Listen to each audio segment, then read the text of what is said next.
പ്രിയപ്പെട്ട സുഹൃത്തുക്കളെ, ലാവ്ലിൻ കേസിനെ കുറിച്ച് വീണ്ടും വീഡിയോ ചെയ്യാൻ ഞാൻ നിർബന്ധിതനായിരിക്കുകയാണ്. എനിക്ക് തോന്നുന്നൊരു 1.5 ഡസൻ വീഡിയോകളെങ്കിലും എൻ്റെ ഓർമ്മയിൽ പ്രതിപക്ഷം യൂട്യൂബ് ചാനലിൽ നമ്മൾ ലാവ്ലിൻ കേസിനെ കുറിച്ച് ചെയ്തിട്ടുണ്ട്. എന്നാൽ വീണ്ടും ലാവ്ലിൻ കേസിനെ കുറിച്ച് തന്നെ ഒരു വീഡിയോ കൂടി ചെയ്യേണ്ടി വന്നിരിക്കുകയാണ്. ലാവ്ലിൻ കേസുമായി ബന്ധപ്പെട്ട് ഞാനിപ്പോൾ ചെയ്യാൻ പോകുന്ന വീഡിയോ ഇതിനു മുമ്പ് ചെയ്ത വീഡിയോകളുമായി ബന്ധപ്പെട്ട് നോക്കുമ്പോൾ ഞെട്ടിക്കുന്ന വിവരങ്ങൾ അടങ്ങുന്നതായിരിക്കും എന്ന് ആദ്യമേ തന്നെ സൂചിപ്പിക്കട്ടെ.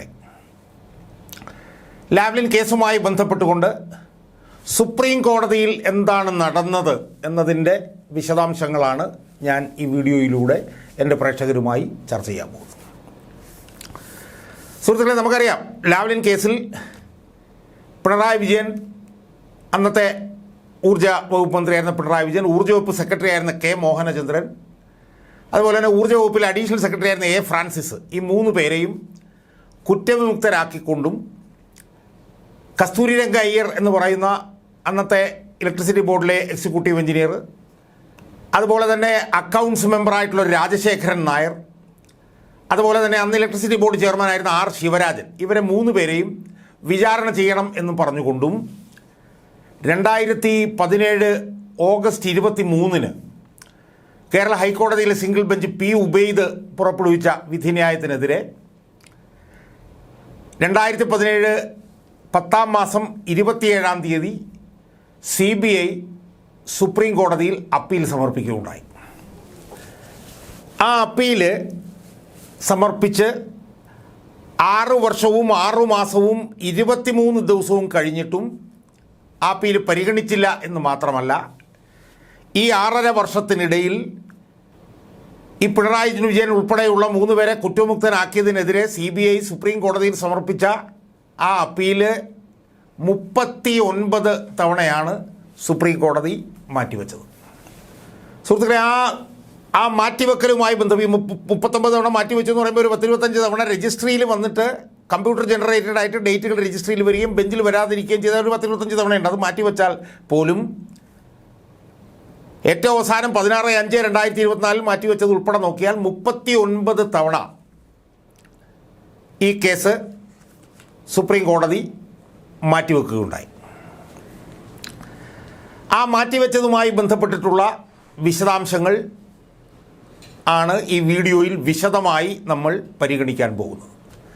ആ മാറ്റിവെച്ച ന്യായാധിപന്മാർ ആരൊക്കെ, ആ ന്യായാധിപന്മാർ എത്രയൊക്കെ തവണ അത് മാറ്റിവെച്ചു, അക്കാര്യം ഒരുപക്ഷെ ആദ്യമായി നമ്മൾ ഈ വീഡിയോയിലൂടെ വെളിപ്പെടുത്തുന്നതായിരിക്കും. അത് വെളിപ്പെടുത്തുന്നതിന് മുമ്പ് ആമുഖമായി ചില കാര്യങ്ങൾ കൂടി സൂചിപ്പിക്കാൻ ഞാൻ ആഗ്രഹിക്കുകയാണ്.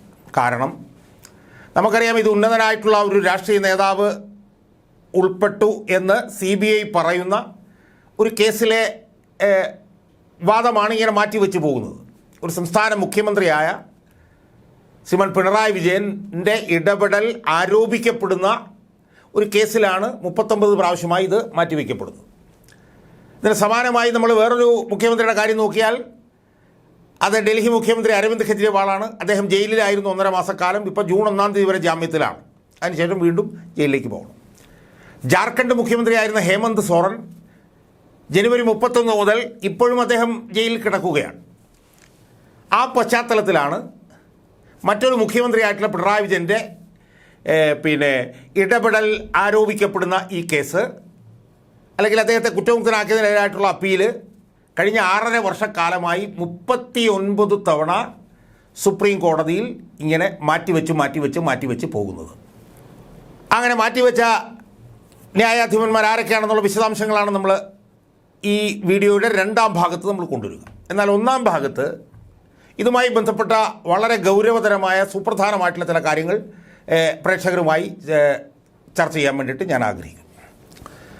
സുഹൃത്തുക്കളെ, ഞാൻ സൂചിപ്പിച്ചു, ഇത് രാഷ്ട്രീയ നേതാവ് ഉൾപ്പെട്ട, അല്ലെങ്കിൽ അദ്ദേഹത്തിൻ്റെ ഉൾപ്പെടൽ ആരോപിക്കപ്പെടുന്ന ഒരു അഴിമതി കേസാണല്ലോ. അപ്പോൾ രാഷ്ട്രീയ നേതാക്കന്മാർ ഉൾപ്പെട്ട അഴിമതി കേസുകൾ പല ഘട്ടങ്ങളിലായി സുപ്രീം കോടതിയുടെ പരിഗണനയ്ക്ക് വന്നിട്ടുണ്ട്. ഇതിനു മുമ്പും പരിഗണനയ്ക്ക് വന്നിട്ടുണ്ട്. കാരണം രാഷ്ട്രീയ നേതാക്കന്മാർ ഉൾപ്പെടുന്ന അഴിമതി കേസുകളുടെ വിചാരണ അനന്തമായി നീണ്ടുപോകുന്നു എന്നുള്ള ആരോപണം ദീർഘകാലമായി നിലനിൽക്കുന്നതാണ്. കാരണം രാഷ്ട്രീയ നേതാക്കന്മാരാണ് അഴിമതി കേസിൽ ഉൾപ്പെട്ടതെങ്കിൽ അവർ അധികാരത്തിൽ ഇരിക്കുകയൊക്കെ ചെയ്യുന്നതുകൊണ്ട് അതിൻ്റെ വിചാരണ ഇങ്ങനെ അനന്തമായി നീണ്ടുപോകും. അതുകൊണ്ട് തന്നെ അത് വളരെ ഗൗരവതരമായൊരു വിഷയമായി എടുത്തുകൊണ്ട് സുപ്രീം കോടതി പല അവസരങ്ങളിലും ഇതുമായി ബന്ധപ്പെട്ടുകൊണ്ട് വിധിന്യായങ്ങൾ പുറപ്പെടുവിച്ചിട്ടുണ്ട്. അപ്പോൾ അതിൻ്റെ ചില വിശദാംശങ്ങൾ കൂടി പറഞ്ഞതിന് ശേഷം നമുക്ക് ഈ മാറ്റിവെച്ച ഇതുമായി ബന്ധപ്പെട്ട വിശദാംശങ്ങളിലേക്ക് നമുക്ക് പോകാം. സുഹൃത്തുക്കളെ, അതിൽ ഏറ്റവും പ്രധാനപ്പെട്ട ഒരു വിധിന്യായം public interest foundation versus union of India എന്ന് പറയുന്ന 2015 സുപ്രീം കോടതി പ്രഖ്യാപിച്ച ഒരു വിധിന്യായമാണ്. 2015 അതിൽ 10ാം ഖണ്ഡികയിൽ അവർ പറഞ്ഞത്, we accordingly direct that in relation to sitting MPs and MLAs who have charges framed against them for the offences which are specified in section 81, 82 and 83 of the Representation of People's Act, the trial shall be concluded as speedily and expeditiously as may be possible and in no case later than 1 year from the date of framing of charges. ആണ് ആദ്യത്തെ വാചകം. അതായത് sitting MPമാരെ MLAമാരെ അവരൊക്കെയായി ബന്ധപ്പെട്ടുകൊണ്ട് ജനപ്രാതിനിധ്യ നിയമത്തിൻ്റെ 8(1), 8(2), 8(3) പ്രകാരം section പ്രകാരം അതിൽ പറയുന്ന കുറ്റകൃത്യങ്ങൾ സംബന്ധിച്ചിട്ടുള്ള ചാർജുകൾ കുറ്റങ്ങൾ അവർക്കെതിരെ ഫ്രെയിം ചെയ്തിട്ടുണ്ടെങ്കിൽ അതിൻ്റെ വിചാരണ ദ്രുതഗതിയിലും സമയബന്ധിതമായും നടത്തുന്നുവെന്ന് മാത്രമല്ല, and in no case later than 1 year from the date of the framing of charges. അതായത് ഇത്തരം കേസുകളിൽ ചാർജസ് ഫ്രെയിം ചെയ്ത് 1 വർഷത്തിനുള്ളിൽ തന്നെ ഇത്തരം കേസുകളിൽ ദ്രുതഗതിയിലും സമയബന്ധിതമായും വിചാരണ നടക്കേണ്ടതാണ്. In such cases, as far as possible, trial shall be conducted on a day-to-day basis. ഇത്തരം കേസുകളിൽ കഴിയുന്നതും വിചാരണ ദൈനംദിനം day-to-day ബേസിസിൽ നടക്കണം. In some extraordinary circumstances, the court concerned is not being able to conclude the trial within 1 year from the framing of charges. Such court should submit the report to the Chief Justice of the respective High Court, indicating special reasons for not adhering to the above time limit and delay in conclusion of trial. എന്തെങ്കിലും അത്യസാധാരണമായ സാഹചര്യങ്ങൾ കൊണ്ട് വിചാരണ 1 വർഷത്തിനുള്ളിൽ പൂർത്തിയാക്കാൻ കഴിഞ്ഞില്ല, അതായത് charges frame ചെയ്ത് 1 വർഷത്തിനുള്ളിൽ വിചാരണ പൂർത്തിയാക്കാൻ കഴിഞ്ഞില്ലെങ്കിൽ അത്തരം സാഹചര്യങ്ങളിൽ ബന്ധപ്പെട്ട കോടതി ചീഫ് ജസ്റ്റിസിന് ഇതുമായി ബന്ധപ്പെട്ട് എന്തുകൊണ്ടാണ് ഈ ട്രയൽ ഇങ്ങനെ പൂർത്തിയാക്കാൻ കഴിയാതിരുന്നതിൻ്റെ കാരണം എന്താണെന്നുള്ളത് സംബന്ധിച്ച് ചീഫ് ജസ്റ്റിസിന് ബന്ധപ്പെട്ട കോടതി റിപ്പോർട്ട് കൊടുക്കണം.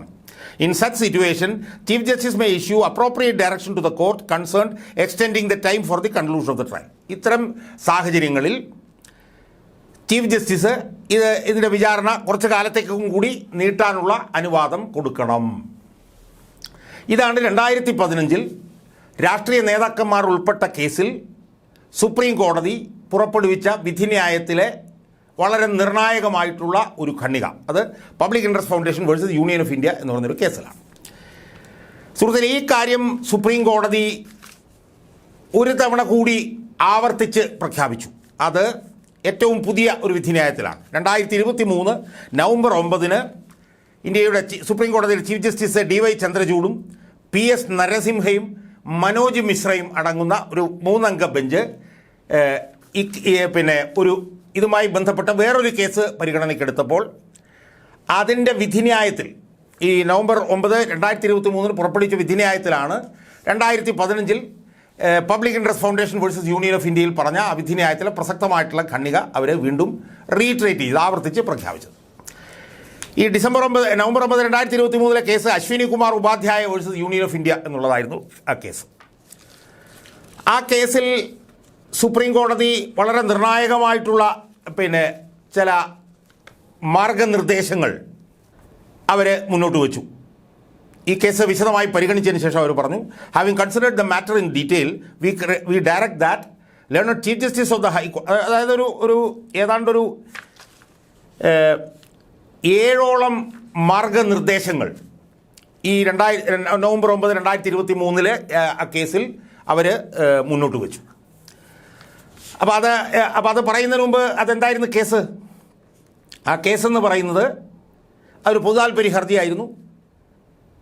അതിലെ ഒന്നാമത്തെ പ്രയർ എന്ന് പറയുന്നത് expeditious disposal of criminal cases against elected members of parliaments and legislative assemblies. അതായത് പാർലമെൻറ്റിലെയും നിയമസഭയിലെയും തിരഞ്ഞെടുക്കപ്പെട്ട അംഗങ്ങളുമായി ബന്ധപ്പെട്ടിട്ടുള്ള ക്രിമിനൽ കേസുകൾ സമയബന്ധിതമായി പൂർത്തിയാക്കുന്നത് സംബന്ധിച്ചിട്ടുള്ള ഒരു പൊതുതാൽപര്യ ഹർജിയിലാണ് 2023 നവംബർ 9 ചീഫ് ജസ്റ്റിസ് അടങ്ങുന്ന 3-അംഗ ബെഞ്ച് വളരെ കൃത്യമായിട്ടുള്ള മാർഗനിർദ്ദേശങ്ങൾ ഹൈക്കോടതികൾക്ക് കൊടുത്തത്. അത് 7 മാർഗനിർദ്ദേശങ്ങൾ കൊടുക്കുകയുണ്ടായി. അതിൽ ഒന്നാമത്തെ മാർഗനിർദ്ദേശം എന്ന് പറയുന്നത് ഹൈക്കോടതിയിലെ ചീഫ് ജസ്റ്റിസുമാർ സ്വമേധയാ ഒരു ടൈറ്റിൽ ഉണ്ടാക്കണം. എന്താണ്?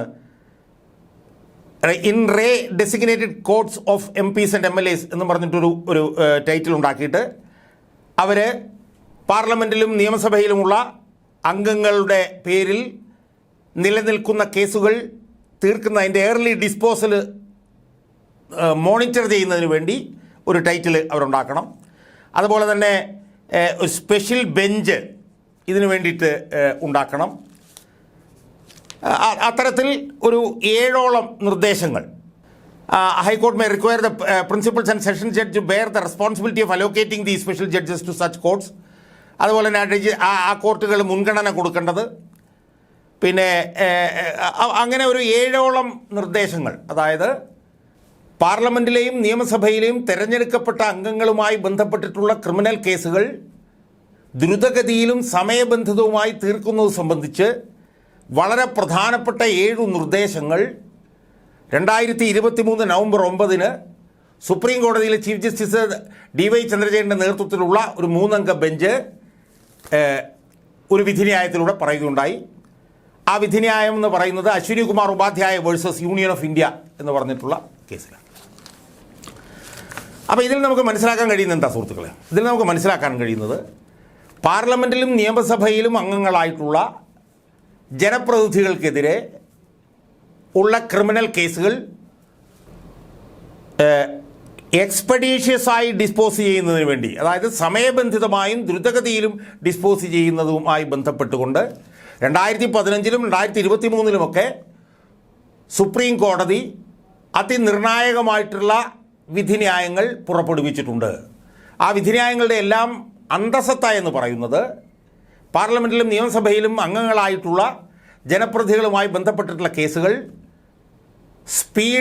സ്പീഡിലെയും എക്സ്പെഡീഷ്യസിലെയും അത് ഡിസ്പോസ് ചെയ്യണം, ദ്രുതഗതിയിലും സമയബന്ധിതമായും അത് ഡിസ്പോസ് ചെയ്യണം.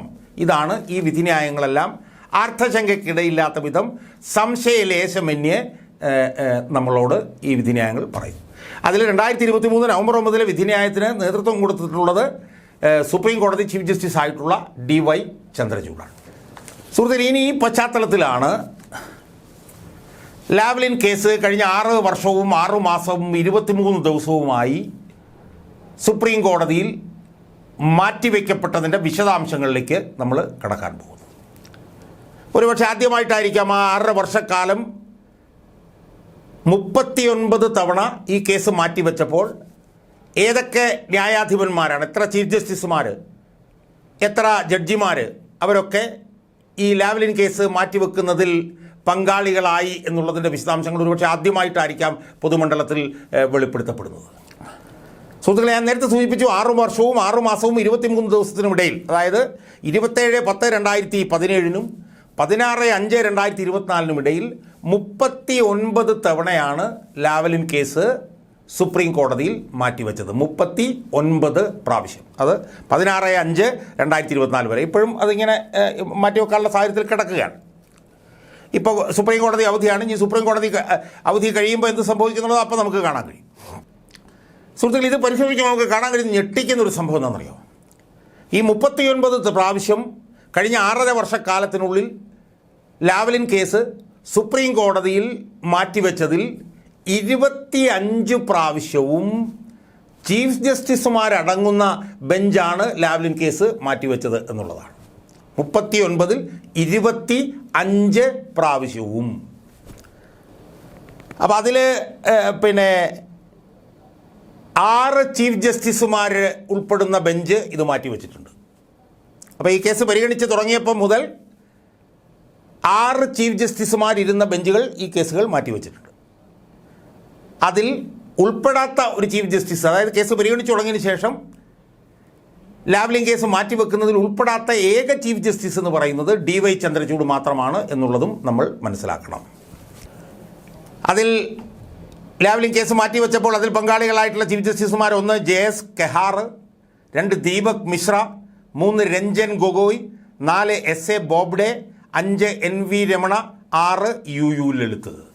അതിലൊരുപക്ഷെ യു ലളിത് ഒഴിച്ച് ബാക്കി 5 ചീഫ് ജസ്റ്റിസുമാരുടെ പേരിലും അഴിമതി ആരോപണങ്ങൾ ഉണ്ടായിരുന്നു എന്ന് നമ്മൾ മനസ്സിലാക്കണം. കെഹാറിനെതിരെ ഉണ്ടായിരുന്നു, ദീപക് മിശ്രയ്ക്കെതിരെ, Ranjan Gogoi, S A Bobde, N V Ramana, ഇവർക്കെല്ലാവർക്കുമെതിരെ അഴിമതി ആരോപണങ്ങൾ ഉണ്ടായിരുന്നു എന്നുള്ളത് പ്രസക്തമായ ഒരു കാര്യമായി നമ്മൾ പരിഗണിക്കണം. അതിൽ ഇതുവരെയുള്ള സാഹചര്യം നോക്കിയാൽ DY ചന്ദ്രചൂഡ് എന്ന് പറയുന്ന ഇപ്പോഴത്തെ ചീഫ് ജസ്റ്റിസ് ഉൾപ്പെടുന്ന ബെഞ്ച് മാത്രമാണ്, ആ ചീഫ് ജസ്റ്റിസ് മാത്രമാണ് ലാവ്ലിൻ കേസ് മാറ്റിവെക്കുന്നതിൽ ഉൾപ്പെടാത്ത ഒരു ചീഫ് ജസ്റ്റിസ്. ഇനി നമ്മൾ നോക്കിയാൽ ഈ കേസ് മാറ്റിവെക്കുന്നതിൽ ഇടപെട്ടിട്ടുള്ള ന്യായാധിപന്മാർ നോക്കിയാൽ ഏതാണ്ട് 19 ന്യായാധിപന്മാരടങ്ങുന്ന ബെഞ്ച് ഈ കേസ് മാറ്റിവെച്ചിട്ടുണ്ട്. അതിൽ അമിതാവ് റോയിയുണ്ട്, എസ് അബ്ദുൽ നസീറുണ്ട്, മോഹൻ ചന്ദനഗൗഡറുണ്ട്, സുഭാഷ് റെഡ്ഡി, BR ഗവായി, വിനീത് സരൻ, പിന്നെ Ravindra Bhat, Indira Banerjee, KM Joseph, MR Shah, CT Ravikumar, Suryakant, Dipankar Datta, പിന്നെ ഉജ്യൽ ഭുയാൻ, പിന്നെ KV വിശ്വനാഥൻ. അങ്ങനെ കഴിഞ്ഞ 6.5 വർഷക്കാലത്തിനിടയിൽ 39 തവണ ലാവ്ലിൻ കേസ് മാറ്റിവെച്ചപ്പോൾ അതിൽ 6 ചീഫ് ജസ്റ്റിസുമാരും 19 ജഡ്ജിമാരും അടങ്ങുന്ന ബെഞ്ചുകളിലൂടെയാണ് ഈ ലാവ്ലിൻ കേസ് മാറി ഇവിടം വരെ എത്തിയിരിക്കുന്നത് എന്ന് നമുക്ക് കാണാൻ കഴിയും. അതിലൊരുപക്ഷെ ഈ കേസ് ഏറ്റവും കൂടുതൽ മാറ്റിവെച്ചത്, ലാവ്ലിൻ കേസ് ഏറ്റവും കൂടുതൽ മാറ്റിവെച്ചത് ഒരു മലയാളി ന്യായാധിപൻ കൂടി അടങ്ങിയ ഒരു ഡിവിഷൻ ബെഞ്ചാണ് എന്നുള്ളതും വളരെ പ്രസക്തമാണ്. അത് 6/2/2024 16/5/2024 ഇടയിൽ, അതായത് ഈ വർഷത്തെ 3 മാസത്തിനും 10 ദിവസത്തിനും ഇടയിൽ സൂര്യകാന്തും KV വിശ്വനാഥൻ എന്ന് പറയുന്ന മലയാളി ന്യായാധിപനും അടങ്ങുന്ന ബെഞ്ച് ഈ കേസ് 7 തവണയാണ് മാറ്റിവെച്ചത്. അതായത് 3 മാസത്തിനുള്ളിൽ 7 തവണ ഈ കേസ് മാറ്റിവെച്ചു. ഇനി 2020 30/9/2020 മുതൽ 12/1/2021 വരെയുള്ള കാലഘട്ടത്തിൽ ചീഫ് ജസ്റ്റിസും S രവീന്ദ്ര ഭട്ടും പിന്നെ വിനീത് സരനും ഹേമന്ത് ഗുപ്തയൊക്കെ അടങ്ങുന്ന ബെഞ്ചുകൾ ഈ ലാവ്ലിൻ കേസ് 6 പ്രാവശ്യം മാറ്റിവെച്ചു. അപ്പോൾ മൊത്തത്തിൽ നമ്മൾ നോക്കുമ്പോൾ കഴിഞ്ഞ 6.5 വർഷക്കാലത്തിനിടയിൽ 6 ചീഫ് ജസ്റ്റിസുമാരും 19 ന്യായാധിപന്മാരും അടങ്ങുന്ന ബെഞ്ചുകളിലൂടെയാണ് ഈ കേസ് ഇങ്ങനെ മാറി ഇവിടെ എത്തിയത്. സുഹൃത്തുക്കളെ, നമ്മൾ ഈ വീഡിയോയുടെ തുടക്കകാലത്ത് തുടക്ക സമയത്ത് നമ്മൾ പറഞ്ഞെന്താണ്? പാർലമെൻറ്റിലും നിയമസഭയിലും അംഗങ്ങളായിട്ടുള്ള ജനപ്രതിനിധികളുമായി ബന്ധപ്പെട്ടിട്ടുള്ള ക്രിമിനൽ കേസുകൾ എക്സ്പെഡീഷ്യസ് ആയി ഡിസ്പോസ് ചെയ്യാൻ, സമയബന്ധിതമായി ഡിസ്പോസ് ചെയ്യുന്നതുമായി ബന്ധപ്പെട്ടുകൊണ്ട് പലപ്പോഴായി സുപ്രീം കോടതി പ്രധാനപ്പെട്ട വിധിന്യായങ്ങൾ പുറപ്പെടുവിച്ചിട്ടുണ്ട്. അതിൽ ഏറ്റവും പ്രധാനപ്പെട്ട വിധിന്യായം പുറപ്പെടുവിച്ചത് നവംബർ 9, 2023 ആ വിധിന്യായത്തിലൂടെ ഹൈക്കോടതികൾക്ക് സുപ്രീം കോടതി ഏതാണ്ട് 8 പ്രധാനപ്പെട്ട മാർഗനിർദ്ദേശങ്ങൾ നൽകിയുണ്ടായി. പക്ഷേ നിർഭാഗ്യവശാൽ ആ നിർണായകമായിട്ടുള്ള ആ സുപ്രധാനമായിട്ടുള്ള വിധിന്യായം 2023 നവംബർ 9 സുപ്രീം കോടതി പ്രഖ്യാപിച്ചതിന് ശേഷവും 10 പ്രാവശ്യം, 1 അല്ല 2 അല്ല 10 പ്രാവശ്യം ലാവ്ലിൻ കേസ് സുപ്രീം കോടതി വീണ്ടും മാറ്റിവെച്ചു എന്ന ഏറ്റവും ഗതികെട്ട നിർഭാഗ്യകരമായിട്ടുള്ളൊരു സാഹചര്യമാണ് ഇതിൽ നിലനിൽക്കുന്നത്. അപ്പോൾ ആ വിധിന്യായം വന്നതിന് ശേഷം 10 പ്രാവശ്യം മാറ്റിവെച്ചതിൽ 7 പ്രാവശ്യം മാറ്റിവെച്ചതും ഒരു മലയാളി ന്യായാധിപനും കൂടി ആയിട്ടുള്ള KV വിശ്വനാഥനും സൂര്യകാന്ത് എന്ന് പറഞ്ഞ വേറൊരു ന്യായാധിപനും ഉൾപ്പെടുന്ന ഒരു 2 അംഗ ഡിവിഷൻ ബെഞ്ചാണ് എന്നുള്ളത് കൂടി നമ്മൾ കാണണം എന്നാണ് എനിക്ക് സൂചിപ്പിക്കാനുള്ളത്. ഞാൻ ഈ വീഡിയോയിൽ കൂടുതൽ നിരീക്ഷണങ്ങളിലേക്കൊന്നും ഞാൻ പോകുന്നില്ല. പക്ഷേ ചില സൂചനകൾ ഇതിനകത്തുണ്ട്. എന്താണ് ആ സൂചന? ആ സൂചന എന്ന് പറയുന്നത് പാർലമെൻറ്റിലെയും നിയമസഭയിലെയും ജനപ്രതിനിധികളുമായി ബന്ധപ്പെട്ടിട്ടുള്ള ക്രിമിനൽ കേസുകളിൽ ആ ക്രിമിനൽ കേസുകൾ സ്പീഡിയായിട്ടും എക്സ്പെഡീഷ്യസ് ആയിട്ടും ഡിസ്പോസ് ചെയ്യുന്നതുമായി ബന്ധപ്പെട്ടുകൊണ്ട് സുപ്രധാനമായിട്ടുള്ള വിധിന്യായങ്ങൾ സുപ്രീം കോടതി തന്നെ പുറപ്പെടുവിച്ചിട്ടും അതിൽ 2023 നവംബർ 9 പുറപ്പെടുവിച്ച വിധിന്യായം ഇന്ത്യയുടെ ചീഫ് ജസ്റ്റിസ് DY ചന്ദ്രചൂഡ് അടങ്ങുന്ന 3 അംഗ ബെഞ്ച് പുറപ്പെടുവിച്ചിട്ടും വളരെ പ്രധാനപ്പെട്ട ഒരു രാഷ്ട്രീയ നേതാവും മുഖ്യമന്ത്രിയുമായിട്ടുള്ള പിണറായി വിജയൻ ഉൾപ്പെട്ട ലാവ്ലിൻ കേസ് സുപ്രീം കോടതിയിൽ അനന്തമായി വീണ്ടും വീണ്ടും വീണ്ടും വീണ്ടും വീണ്ടും നീണ്ടുപോകുന്നു എന്നുള്ളത് വളരെ നിർണായകമായിട്ടുള്ള ഒരു നിരീക്ഷണമായിട്ടാണ് എനിക്ക് സൂചിപ്പിക്കാനുള്ളത്. അതുകൊണ്ട് ബഹുമാനപ്പെട്ട സുപ്രീം കോടതി, ഇന്ത്യയിലെ പരമോന്നത നീതിപീഠമായിട്ടുള്ള സുപ്രീം കോടതി ഈ കാര്യത്തിൽ ഇതുവരെ ഉണ്ടായിരുന്ന അനാസ്ഥ വെടിഞ്ഞ് ഈ കേസ് ഇനിയെങ്കിലും സ്പീഡി ആയിട്ടും എക്സ്പെഡീഷ്യസ് ആയിട്ടും ഈ കേസിലെ നടപടിക്രമങ്ങൾ മുന്നോട്ട് നീങ്ങുന്നതിന് ഉള്ള നടപടികൾ എടുക്കും എന്ന് നമുക്ക് ന്യായമായും പ്രതീക്ഷിക്കാം. കാരണം ഈ കേസിൽ ചാർജ് ഫ്രെയിം ചെയ്തിട്ട് വർഷങ്ങൾ കഴിഞ്ഞതാണ്. ഈ കേസ് ഈ സുപ്രീം കോടതി തീരുമാനമാക്കിയാലേ ഇത് ട്രയലിന് പോലും പോവുകയുള്ളൂ. ട്രയൽ തുടങ്ങണമെന്നും ട്രയൽ തുടങ്ങി 1 വർഷത്തിനുള്ളിൽ തീർക്കണമെന്നും അത് ഓരോ ദിവസവും അതിൻ്റെ വിചാരണ നടക്കണമെന്നും എന്തെങ്കിലും സാഹചര്യത്തിൽ അതിൻ്റെ വിചാരണ നടക്കാതിരുന്നാൽ ആ കാര്യം ബന്ധപ്പെട്ട ഹൈക്കോടതി ചീഫ് ജസ്റ്റിസിനെ അറിയിക്കണമെന്നും ഹൈക്കോടതി ചീഫ് ജസ്റ്റിസ് അതുമായി ബന്ധപ്പെട്ട് നിലപാടെടുക്കണമെന്നൊക്കെ 2015 സുപ്രീം കോടതി പറഞ്ഞതാണ്. പക്ഷേ ഈ അഴിമതി കേസിൽ വിചാരണ വേണോ വേണ്ടയോ എന്നുള്ള തീരുമാനം പോലും ഇന്ത്യയിലെ പരമോന്നത നീതിപീഠമായിട്ടുള്ള സുപ്രീം കോടതിയിൽ 6.5 വർഷം ഇങ്ങനെ കിടക്കുന്നു എന്ന് പറയുന്നത് നമ്മുടെ നീതി നിർവഹണ സംവിധാനത്തിന് തന്നെ നാണക്കേടാണ് എന്നുള്ള ബോധ്യം ഇനിയെങ്കിലും ഇന്ത്യയിലെ പരമോന്നത നീതിപീഠമായിട്ടുള്ള സുപ്രീം കോടതിക്ക് ഉണ്ടാകണം എന്നാണ് ഒരു പൊതുപ്രവർത്തകൻ എന്നുള്ള നിലയിലും ഒരു അഭിഭാഷകൻ എന്നുള്ള നിലയിലും എനിക്ക് സൂചിപ്പിക്കാനുള്ളത്.